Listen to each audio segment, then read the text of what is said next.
송구영신 예배는 글자 그대로 표현하자면 예배 중에서 가장 긴 예배입니다. 2년에 걸친 예배니까 얼마나 길겠습니까? 송자는 보낼 송, 구자는 옛구, 영자는 맞을 영, 신자는 새 신자입니다. 한 해를 보내고 새해를 맞이하는 예배가 송구영신 예배입니다. 2020년은 보내고 2021년을 맞이하는 예배입니다. 본래 송구영신 예배는 2020년 11시에서부터 밤 11시에서부터 2021년 0시 1시까지 드리는 예배가 송구영신 예배입니다마는 오는 성도님들의 거리 관계도 있고 또 지금은 비대면 예배하기 때문에 9시에 드리게 됐습니다. 우리 시간에 대해서 생각을 좀 하겠습니다. 시간, 역사. 시간에는 두 가지가 있습니다. 하늘의 시간과 땅의 시간 두 가지입니다. 하늘의 시간은 하나님의 시간, 땅의 시간은 사람들의 시간입니다. 성경 신약 성경의 원문인 헬라어에서는 단어 자체가 확실하게 구분이 되어 있습니다. 우리말로는 때, 시간, 단순하게 표현됩니다. 영어에서도 time 그렇게 표현됩니다만은 헬라어에서는 하늘의 시간과 땅의 시간, 글자 자체, 단어 자체가 다릅니다. 하늘의 시간, 하나님의 시간은 카이로스, 땅의 시간, 사람들의 시간은 크로노스입니다. 그래서 성경 헬라어 원문을 읽으면은 글자를 대하면 벌써 딱 알게 됩니다. 하나님의 때를 일컫는 것이로구나. 사람들의 때로구나. 성경을 대할 때에 하늘의 시간을 분명히 나타내는 것은 세 가지입니다. 창세기 1장 1절 태초에 하나님이 천지를 창조하시니라. 그 태초란 시간, 천지가 창조되던 하나님의 시간입니다. 뭐 사람들이 창조해달라 한 것도 아니고 참여한 것도 아니고 하나님께서 스스로 하나님의 때에 우주, 세상을 창조하셨습니다. 이 창조의 시간. 그러고 성경 제일 마지막 장 마지막 절이 요한계시록 22장 마지막 절입니다. 그것 하나님의 시간입니다. 예수님의 재림입니다. 재림의 시간은 사람이 어떻게 할 수 없는 하나님의 시간입니다. 성경의 마지막 장, 마지막 절. 그래서 성경은 창조에서 시작해서 재림으로 끝납니다. 독일어로 표현할 때는 창조가 쉐풍입니다. 재림은 파루시아라 그럽니다. 쉐풍, 창조에서 시작해서 파루시아, 재림으로 마치는 책이 성경입니다. 요한계시록 22장 20절, 21절이 마지막 절인데 그건 인사니까 20절이 마지막 절이 되겠습니다.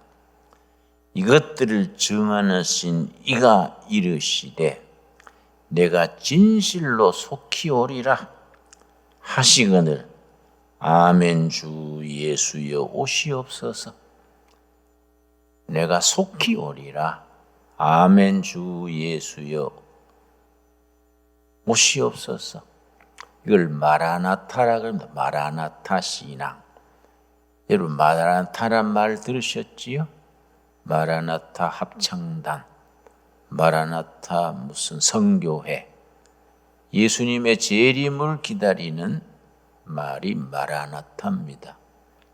쉐풍에서 시작해서 파루시아, 마라나타로 끝나는 책이 성경입니다. 그 가운데 한 가지 더 있습니다. 이 땅에 오신 하나님, 말씀이신 하나님이 그리스도로 오신 시간, 바로 예수님이 오신, 우리 구세주 예수님이 지상에 오신 시간입니다. 이 성경 전체의 핵심이라 하겠습니다. 그 사이에, 하나님의 시간 사이에 사람들의 시간, 사람들의 역사, 크로노스가 전개돼 갑니다. 한 해 365일 한 해가 지나가고 새로운 한 해를 맞이하게 됩니다. 다 같은 365일, 다 같은 날 24시간 하루지만은 그렇게 구분을 해서 지나가는 해, 새해 그렇게 구분을 합니다. 지나가는 해를 반성하면서 자기 성찰을 합니다. 내가 한 해를 제대로 살았던가? 내가 한 해 동안 사랑구실을 했던가? 내 삶에 뭔가 진보를 이루었던가? 자기 자신을 살피게 됩니다. 그러면서 새로운 해를 기다리게 됩니다. 새로운 해는 좀 더 인간답게, 성도답게, 좀 더 알찬 해를 보내야겠다. 그렇게 다짐하게 됩니다. 그래서 송구영신 예배가 영적으로나 인간적으로나 큰 의미를 가집니다. 한 해를 보내면서 자기 자신을 반성하고 성찰하고 새해를 맞으면서 새로운 다짐을 하고 각오를 하게 됩니다.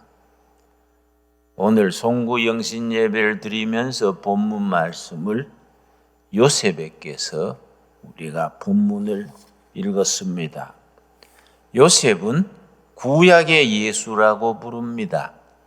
혹은 작은 예수라 부르기도 합니다. 여러 가지 점에서 요셉은 예수님을 닮았습니다. 그래서 구약의 예수, 작은 예수 그렇게 부르게 됩니다. 예수님은 제자에게 팔렸지만 요셉은 형들에게 팔렸습니다. 그 점에서 통하는 점의 첫째입니다. 요셉이 팔릴 때는 은 20냥을 받았습니다. 예수님이 팔릴 때는 가룟 유다가 은 30냥을 받았습니다.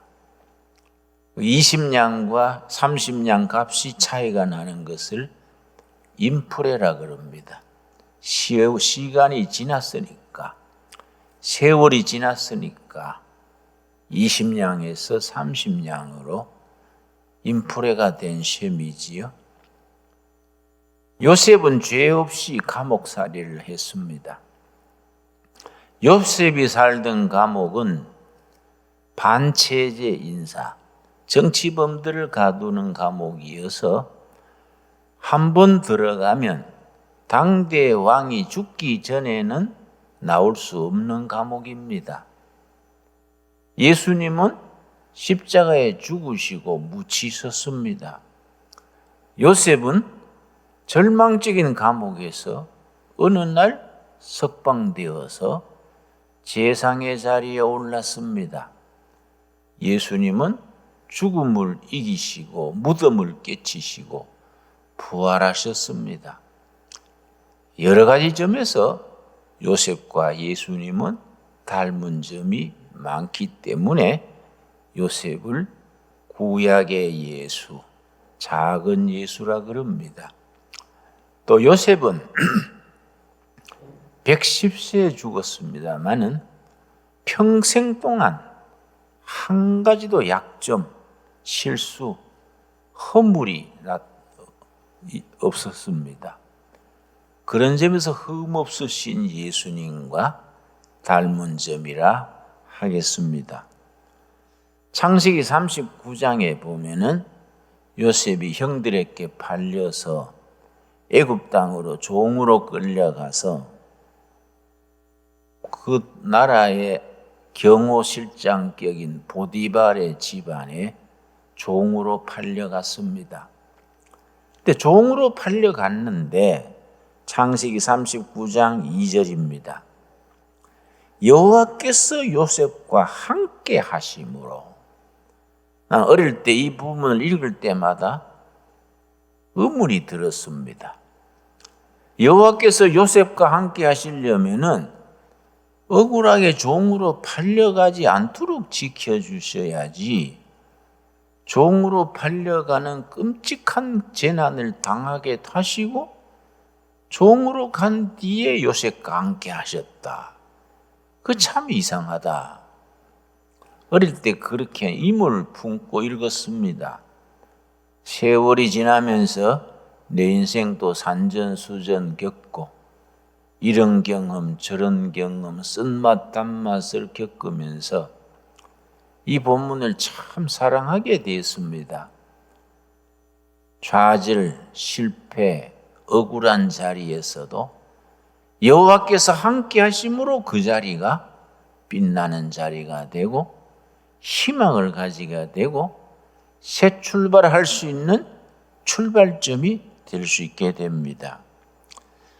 창세기 39장 2절 다시 읽겠습니다. 여호와께서 요셉과 함께 하심으로 그가 형통한 자가 되어 그의 주인 애굽 사람의 집에 있으니. 참 이상하지요? 종살이로 팔려갔는데 함께 하셔서 형통하게 하셨다. 만사형통이란 말이 있습니다. 요셉이 종으로 팔려간 집에서 만사형통했습니다. 형과 동생이 이야기를 하는데 형이 동생에게 물었습니다. 동생, 성경의 만사형통이 뭔지 알아? 그러니까 동생이 형 뭐인데? 그러니까 만사형을 통해서 하라 이 말이다. 알겠어? 니도 만사형통해야 돼? 형과 동생 사이에 그런 말이 있었다. 유머스러운 얘기입니다. 종으로 팔려간 요셉에게 하나님께서 함께 하시고 모든 일이 형통하게 하셨습니다. 거기서 한 걸음 더 나갔습니다. 4절 말씀. 요셉이 그의 주인에게 은혜를 입어 섬김에 그가 요셉을 가정 총무로 삼고 자기의 소유를 다 그의 손에 위탁하니. 얼마나 신뢰를 받았으면은 그 어린 나이에 요셉을 가정의 총무로 사무장으로 삼았겠습니까? 어느 조직이든지 어떤 기업이든지 그런 사람이 있으면 회사는 잘 돌아갑니다. 요셉 같은 사람이 회사에 들어오면 그 회사가 정말 복을 받게 됩니다. 바로 5절이 그 말입니다. 우리들 크리스찬들은, 우리 교회와 크리스찬들은 어려운 시기를 지나고 있습니다. 국가적으로, 세계적으로, 경제적으로 많이 어렵습니다. 이럴 때 정말 요셉 같은 사람이 필요합니다. 창세기 39장 5절입니다. 그가 요셉에게 자기의 집과 그의 모든 소유물을 주관하게 한 때부터 여호와께서 요셉을 위하여 그 애굽 사람의 집에 복을 내리심으로 여호와의 복이 그의 집과 밭에 있는 모든 소유에 미친지라. 저는 이 말씀 참 읽을 때마다 은혜 받습니다. 보디발은 하나님을 모르는 사람인데 요셉을 총무로 세운 뒤에 하나님이 요셉에게 복을 주셔서 그 복이 그 집안 전체에 미쳤습니다. 요셉으로 인하여 그 보디발의 집안 전체가 복을 누리게 됐습니다. 그의 집과 밭에 있는 모든 소유에 요셉을 통해서 오는 복이 전체에 미쳤습니다. 우리 성도들은 기업에서든지 공직에서든지 어디서든지 우리에게 임하는 복으로 인하여 그 기업, 그 자리, 그 학교, 거기에 복이 미칠 수 있는 축복의 통로가 될 수 있어야 합니다. 지금 이 나라, 이 사회에 요셉 같은 인재들이 꼭 필요합니다. 곳곳에 사람들이 염려를 합니다. 경제가 어떻게 될까? 내년은 어떻게 될까? 불안합니다. 더 나빠지지는 않을까? 많은 사람들이 염려합니다. 그러나 요셉 같은 사람이 우리가 그 역할을 하면은 염려가 변해서 복으로 바뀔 수 있습니다. 여러분, 일본에서 나온 책 중에 기업에는 수명이 있다. 그 책을 내가 가지고 있습니다. 기업에는 수명이 있다. 일본이 메이지 유신, 명치 유신을 이룬 해가 1868년입니다. 그 이후로 일본이 아시아에서 처음으로 산업화가 되고 세계적인 경제 강국이 되었는데 명치 유신 이래로 지금까지 100대 기업을 골라내서 그 기업의 수명을 조사를 했습니다. 그랬더니 생각 외로 기업의 수명이 고작 30년입니다. 한때 세금을 제일 많이 내고 대기업에 속했어도 가장 그 시대 큰 기업이 수명이 30년입니다. 그런데 30년 수명을 넘어서서 50년, 100년 장수하는 기업이 있습니다. 어떤 기업이냐? 불황에서 호황을 준비하는 기업입니다.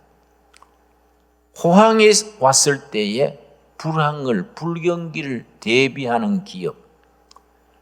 그 기업들은 50년, 100년 넘어갔습니다. 여러분, 우리 교회도 마찬가지고 인생도 마찬가지입니다. 겨울이 오면 봄이 옵니다. 우리가 상징적으로 말해서 겨울이 왜 옵니까? 봄이 오려고 오는 겁니다. 지금 밤이 깊어갑니다. 2020년에 12월 31일 밤이 깊어가고 지금 시간이 흐릅니다. 밤이 왜 깊어갑니까? 새벽이 오려고 깊어가는 겁니다. 2021년 1월 2일 새벽이 오느라고 밤이 깊어가는 겁니다. 불황은 왜 있습니까? 호황이 오는 준비하라는 겁니다. 개인의 인생도 그렇고 기업도 그렇고 교회도 그러고 나라도 그러합니다. 지혜로운 사람은 최악의 조건에서 요셉이 그러했던 것처럼 최선의 준비를 하는 사람들입니다. 그 요셉이 그 자리에서 호련히 일어나서 감옥을 거쳐서 30세에 제상의 자리에 올랐습니다. 그 모습이 무덤을 깨치시고 부활하신 예수님을 방불하게 한다. 그래서 요셉과 예수님이 닮았다. 그런 얘기를 합니다. 오늘 본문 41장입니다. 창세기 41장 50절에서 52절이 오늘의 본문입니다. 요셉이 30살 약관의 나이에 제상의 자리에 오른 후에 그 애굽의 명문 가문의 딸과 결혼을 했습니다. 결혼을 해서 두 아들을 낳았습니다. 그 이야기 속에 요셉의 신앙, 사상, 신념이 거의 배어 있습니다. 오늘 송구 영신 예배를 드리면서 이 본문을 읽는 이유는 우리가 한 해를 보내고 새해를 맞으면서 요셉과 같은 영적인 자세, 통찰력, 다짐, 그런 새로운 결단을 하자는 뜻에서 본문을 읽습니다. 창세기 41장 50절입니다. 흉년이 들기 전에 요셉에게 두 아들이 나되 곧 온의 제사장 보디베라의 딸 아스낫이 그에게 낳은지라. 7년 대불경기, 7년 엄청난 가뭄, 흉년이 오기 전에 요셉이 탁월한 경제 정책으로 7년 대불경기를 극복하는 기막힌 정책을 펴기 전에 결혼을 했습니다. 51절입니다. 아들을 둘을 낳았습니다. 51절. 요셉이 그의 장남의 이름을 므낫세라 하였으니 하나님이 내게 내 모든 고난과 내 아버지의 온 지비를 잊어버리게 하셨다. 큰아들을 낳아서 이름을 므낫세라고 지었습니다. 므낫세가 무슨 뜻입니까? 지난날의 상처, 아픔, 원망, 모든 것을 하나님이 잊게 하셨다. 줄여서 과거 청산입니다. 여러분, 2020년 탈도 많고 말도 많았던 한 해인데 우리가 지난 세월 속에 묻어버리고 잊어버릴 수 있게 되기 바랍니다. 좀 더 영적으로 표현하자면은 십자가 밑에 다 내려놓게 되기 바랍니다. 과거 청산입니다. 여러분, 과거에 매이는 사람은 과거의 포로가 됩니다. 과거에 매이는 국가나 기업은 미래가 닫혀버립니다. 그래서 요셉은 형들한테 팔리고 죄 없이 감옥살이하고 얼마나 그 마음에 한이 많았겠습니까? 하나님이 잊어버리게 하셨다. 므낫세입니다. 과거 청산입니다. 여러분, 2020년에 쌓은 한도, 원망도, 상처도, 아픔도 십자가 밑에 다 내려놓고 다 흘려보내고 청산하는 결단이 있게 되기를 바랍니다. 그 다음 둘째 아들입니다. 52절입니다. 차남의 이름을 에브라임이라 하였으니 하나님이 나를 내가 수고한 땅에서 번성하게 하셨다 함이었더라. 둘째 아들은 에브라임입니다. 미래는 힘있게 뻗어나간다. 미래의 번영입니다. 나는 이 요셉이 아들 둘 이름을 지은데 감탄을 합니다. 야, 대단한 신념의 사람이고 사상가고 영의 사람이다. 어떻게 그런 탁월한 영감이 넘치는 이름을 지었을까? 첫 아들을 놓고 므낫세. 하나님이 지난날의 상처, 아픔, 부끄러운 것 다 잊어버리게 하셨다. 과거를 청산해 주셨다. 큰아들 이름을 부를 때마다 므낫세야, 므낫세야 하면서 지난날의 아픔도 상처도 잊게 하신 하나님을 높이는 겁니다. 둘째 아들을 낳아서 이름을 에브라임이라고 짓고 아들 이름을 에브라임아 부를 때마다 미래는 번영의 길로 나아가기를 기도하면서 불렀습니다. 여러분, 다가오는 2021년 새해는 에브라임의 해가 될 수 있게 되기 바랍니다. 2020년은 교회나 국가나 사회나 개인 다 므낫세의 세월이었습니다. 정말 어려운 분들이 많습니다. 너무나 많은 서민들이 고통을 당하고 있습니다. 그러나 한 해를 보내면서 므낫세, 2020년에 모든 어려웠던 상처, 아픔 다 청산하고 다가오는 2021년 에브라임 번영하는 순풍에 도철다는 우리의 생각을 넘어서는 창창한 미래가 열리는 새로운 해를 맞을 수 있게 되기 바랍니다. 그래서 므낫세와 에브라임이 2020년을 보내고 2021년을 맞이하는 송구 영신 예배를 드리는 우리들에게 정말 우리들에게 그대로 생명과 진리, 살아있는 하나님의 살아있는 말씀으로 우리 심령의 삶의 현장에 임할 수 있게 되기 바랍니다. 기도하겠습니다. 하나님 감사합니다. 2020년이 흘러갑니다. 므낫세의 세월입니다. 십자가 밑에 내려놓고 다 지난 날은 아픔도 사랑도 다 흘러보내게 하여 주시옵소서. 이제 2021년 새해를 맞게 됩니다. 에브라임의 해가 되게 하여 주시옵소서.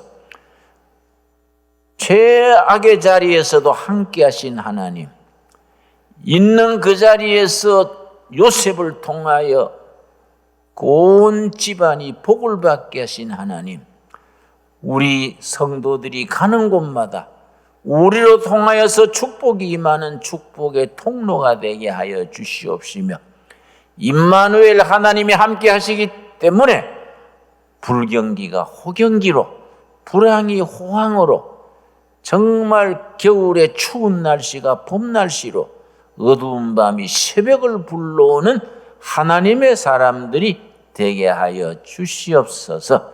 예수님 이름 받들어 기도드려 싸움나이다. 아멘.